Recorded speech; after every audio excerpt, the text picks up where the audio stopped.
আপনাদের ভালোবাসা আসলাম এক অসহায় মেয়ের কাছে। আমরা শুনবো তার জীবন কাহিনী। আসসালামু আলাইকুম। জি ওয়ালাইকুম সালাম। আসসালামু আলাইকুম। ওয়ালাইকুম আসসালাম। আপু কেমন আছো? জি ভাই, কোনো মতন আছি আল্লাহর রহমতে। ও আচ্ছা, তোমার নামটা আমাদের দর্শক জানতে চায়। জি আমার নাম সাথী। তোমার নাম সাথী। দেশের বাড়ি?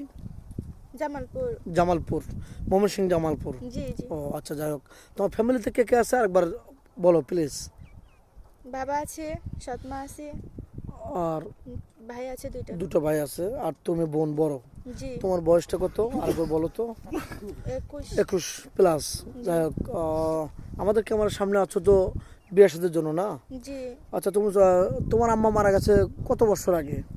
আমার আম্মা মারা গেছে, আমি ছোট থাকতে, আমার বয়স 5 বছর রানি, সেই সময় মারা গেছে। তখন তোমার আম্মু মারা গেছে, তোমার আম্মুর কথা মনে পড়ে না? জি অনেক মনে পড়ে। আচ্ছা, তুমি ছোটোবেলা থেকে 21 বছর পর্যন্ত যে তোমার সৎ মার কাছে বড় হয়েছো, তোমার কোনো কষ্ট হয় না, কোনো খারাপ লাগে না, বা তোমাকে অত্যাচার এরকম কোনো কিছু করেছে সৎ মা হিসাবে? আপন মা নাই, সৎমা জ্বালা যন্ত্রণ তো হইবই একটু, তাই না? তারপরে কোথায় যাবে? নিজের যা সংসার তো ছেড়ে দেওয়ার কোনো কোথাও জায়গা জায়গা নাই, নাই। যাইবো কই? যতই কষ্ট হোক তারপরে তোমার সংসারে থাকতে হবে নাকি? মেয়ে জি। মানুষ যেহেতু, ছেলে হলে রাগ করে দেওয়া, অন্য জায়গায় কর্মস্থল বেছে নিতা নাকি? রং বললাম? জি না। আচ্ছা, যাক, তাহলে তোমাদের সংসার খুব কষ্ট করে বড় হয়েছে, এই তো? জি। তোমার আব্বু তো কি রিক্সা চালাতো না আগের ভিডিওতে রিক্সা বলছো? চালাইতো, এখন? এখন কিছু করতে পারে না, অ্যাক্সিডেন্ট করে আর কি পা নষ্ট হয়ে গেছে। ও মানে তোমার আব্বু অ্যাক্সিডেন্ট করে পা একটু সমস্যা হয়েছে, জি সে আর রিক্সা চালাতে পারতেছে না, বাসায় বসে আছে। জি। তার চিকিৎসা কিভাবে হচ্ছে? আর কি গ্রামে মানুষ সাহায্য তুলে আর কি চিকিৎসা করছিল, এখন আপাতত ঘরে বসে আছে, চালাতে পারে না দেখে মা চালাইতেছে। ও তাহলে অনেক কষ্ট আছো নাকি? জি। এখন কি দর্শক বন্ধুদের কাছে কি সহযোগিতা চাও, না তুমি বিয়ে বসতে চাও?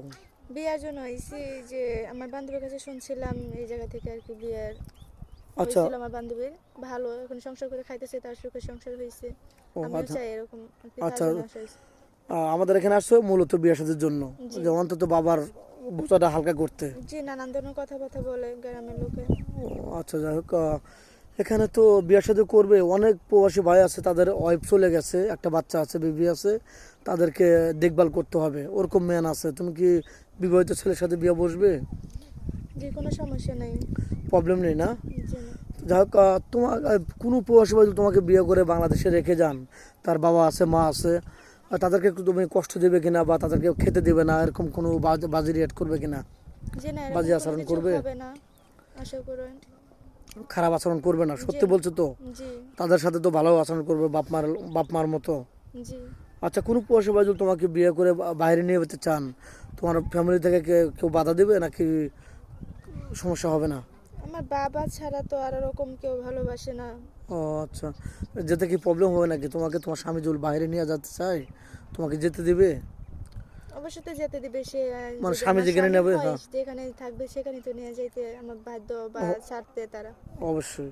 আচ্ছা, তোমার ভালো একটা ফ্যামিলিতে বিয়ে হলো, তা তোমার স্বামীর দাঁড়িয়ে আছে, সে 5 ওয়াক্ত নামাজ পড়ে, তোমাকে যদি বলে যে হিজাব ছাড়া তোমাকে চলা যাবে না, বোরকা ছাড়া চলা যাবে না, এটা কি বোরিং ফিল করবে নাকি তুমি এটা ভালো মনে করবে, ধন্য ভালো মনে করবে? মনে করবো। আচ্ছা, তোমার স্বামী যেভাবে বলবে ওইভাবে চলবে তো? জি সত্যি বলছো? জি। আচ্ছা, তোমার বাংলাদেশের 64 জেলা, তোমার কোন জেলাটা ভালো লাগে? আমি তো ওগুলা চিনি ও না, মানে বাট কোথাও ঘোরো দেশের নাই বাইরে তোমার দেশ কখনো ছাড়া? যাইনি কে দেশ ছাড়া। ও আচ্ছা, তোমার স্বামীর সাথে কোথায় ঘুরতে যাবে ভালো করে বিয়ে হলে?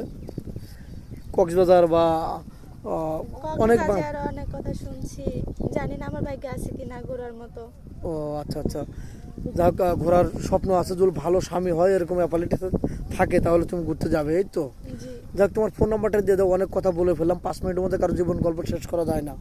তোমার ফোন নাম্বারটা দিয়ে আমার দাও। তো ফোন চালাই না, যেহেতু গরিব মানুষের, তো বলছি আমার বাবা মা ওরকম কোনো সামর্থ্য ছিল না, বা এরা ফোন কোনো ইউজ করে না, বুঝতে পারছি, ফোন নেই। ফোন নেই।